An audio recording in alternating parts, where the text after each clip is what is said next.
Bentuk-bentuk interaksi sosial. Menurut Gilin, interaksi sosial berlangsung dalam dua jenis, yaitu proses asosiatif yang mengarah pada persatuan interaksi sosial dan proses disosiatif atau disebut proses oposisi adalah cara melawan seseorang atau sekelompok orang demi meraih tujuan tertentu. A. Proses asosiatif.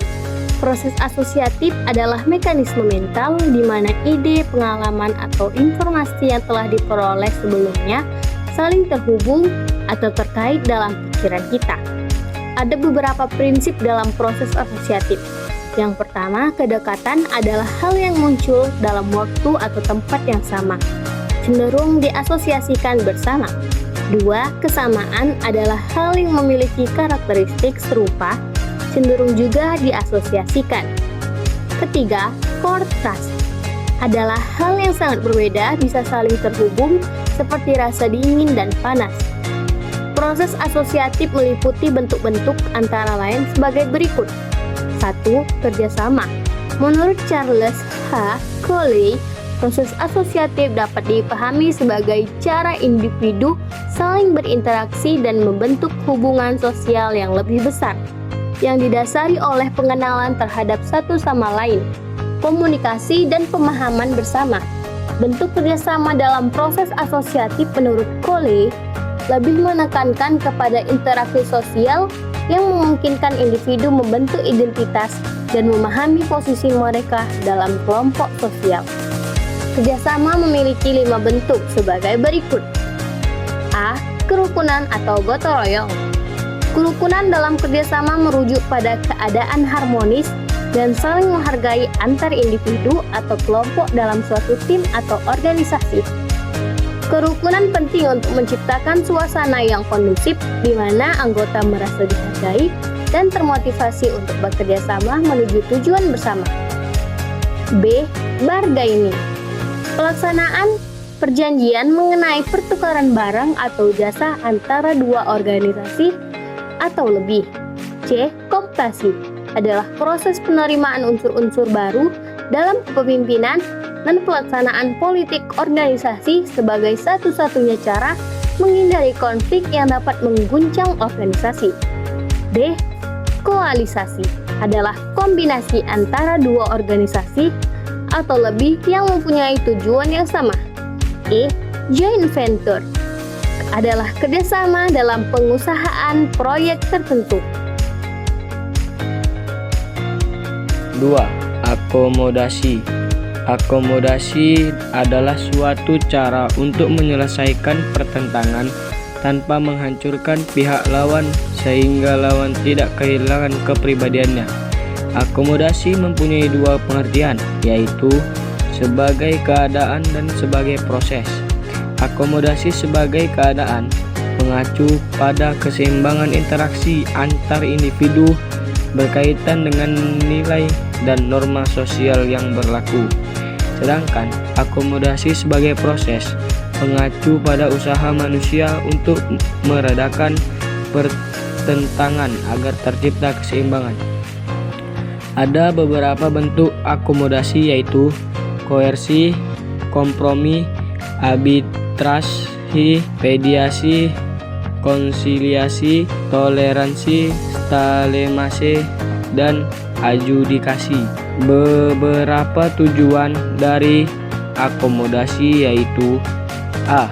Menghasilkan sintesis atau titik temu dalam beberapa pendapat yang berbeda agar menghasilkan suatu pola baru. B. Mencegah adanya pertentangan untuk sementara. C. Menggandakan kerjasama antar kelompok sosial yang terpisah akibat faktor sosial dan psikologis atau kebudayaan. D. Mengusahakan peleburan antar kelompok sosial yang terpisah misalnya melalui perkawinan. Contoh akomodasi. Contoh akomodasi ini ada 3, yaitu kerjasama antar individu yang beda kasta, memaafkan kesalahan orang lain, membubarkan massa aksi yang rusuh. menghargai perbedaan antar umat beragama. 3. Asimilasi. Asimilasi merupakan sebuah usaha untuk mengurangi perbedaan antar individu atau antar kelompok demi mencapai satu kesepakatan berdasarkan kepentingan dan tujuan bersama. Menurut Konjananingrat, asimilasi akan timbul jika ada kelompok-kelompok yang memiliki perbedaan kebudayaan, kemudian individu-individu dalam kelompok tersebut saling berinteraksi secara langsung dan terus-menerus dalam jangka waktu yang lama, yang membuat kebudayaan masing-masing kelompok berubah dan saling menyesuaikan diri. Dalam asimilasi, terdapat proses identifikasi diri dengan kepentingan dan tujuan kelompok. Misal, dua kelompok melakukan asimilasi, maka batas-batas antar kelompok akan hilang, lalu keduanya melebur menjadi satu kelompok baru. Contohnya, musik dangdut. Musik dangdut merupakan perpaduan musik tradisional Indonesia dengan musik India. Kemudian ada Masjid Cengho, yaitu perpaduan antara kebudayaan Islam dengan kebudayaan Cina. Faktor-faktor yang mempengaruhi proses asimilasi, yang pertama, faktor yang mempermudah adalah sikap toleransi, sikap terbuka dari golongan penguasa, sikap menghargai, dan persamaan unsur kebudayaan. 2. Faktor yang menghalangi, yaitu terisolasinya kehidupan, kurangnya pengetahuan, adanya perbedaan kepentingan, dan adanya perbedaan ciri fisik. 4. Akulturasi. Akulturasi merupakan berpadunya dua kebudayaan yang berbeda dan membentuk suatu kebudayaan baru tanpa menghilangkan ciri kepribadian masing-masing. Proses akulturasi bisa berjalan cepat atau lambat, tergantung persepsi masyarakat setempat. Apabila budaya asing masuk melalui proses pemaksaan, maka akulturasi memakan waktu relatif lama. Begitupun sebaliknya, jika budaya asing masuk tanpa melalui proses pemaksaan, maka akulturasi tidak akan memakan waktu yang cukup lama. Contoh dari akulturasi yaitu adalah Candi Borobudur, perpaduan antara kebudayaan India dan kebudayaan Indonesia.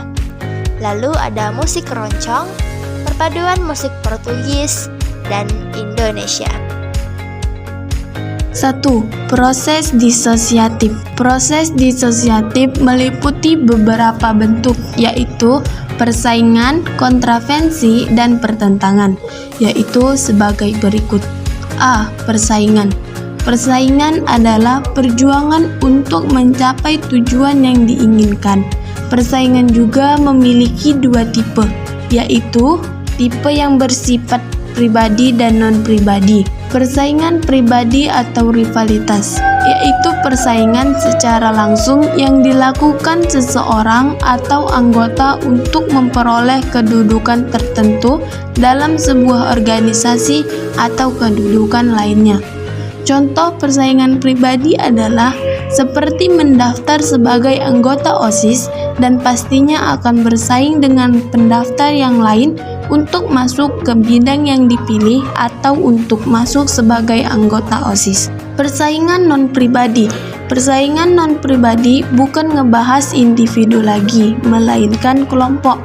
Contohnya sering kita lihat saat pemilihan partai terbaik ataupun persaingan tim sepak bola yang bersaing dalam pertandingan, dan juga persaingan lomba pramuka, yaitu bersaing dengan beberapa atau puluhan sekolah untuk memperebutkan juara umum.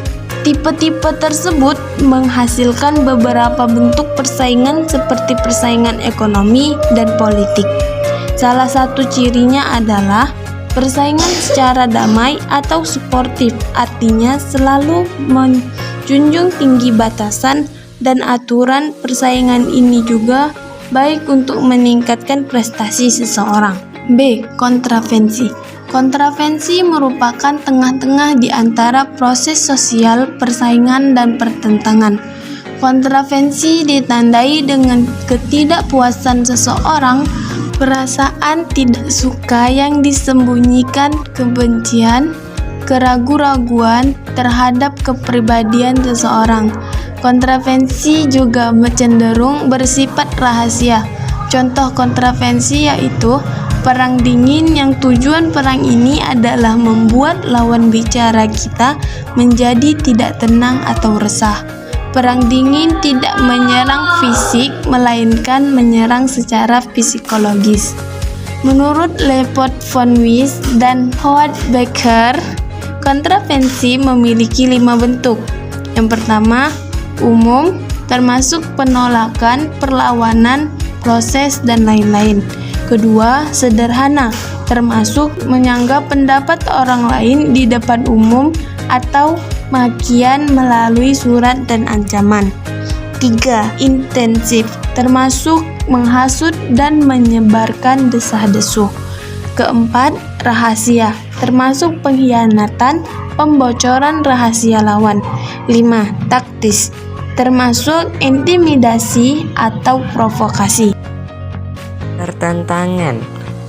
Pertentangan merupakan fenomena yang terjadi karena berbeda berpendapat, konflik, atau berbeda pandangan. Ini terjadi bisa disebabkan karena perbedaan nilai, agama, ekonomi, dan budaya. Biasanya, pertentangan campur aduk dengan hal fatal atau dampak negatif, misal pembunuhan atau saling fitnah, dan biasanya kalangan di rumah tangga karena dengki dan iri dengan faktor lingkungan atau ekonomi.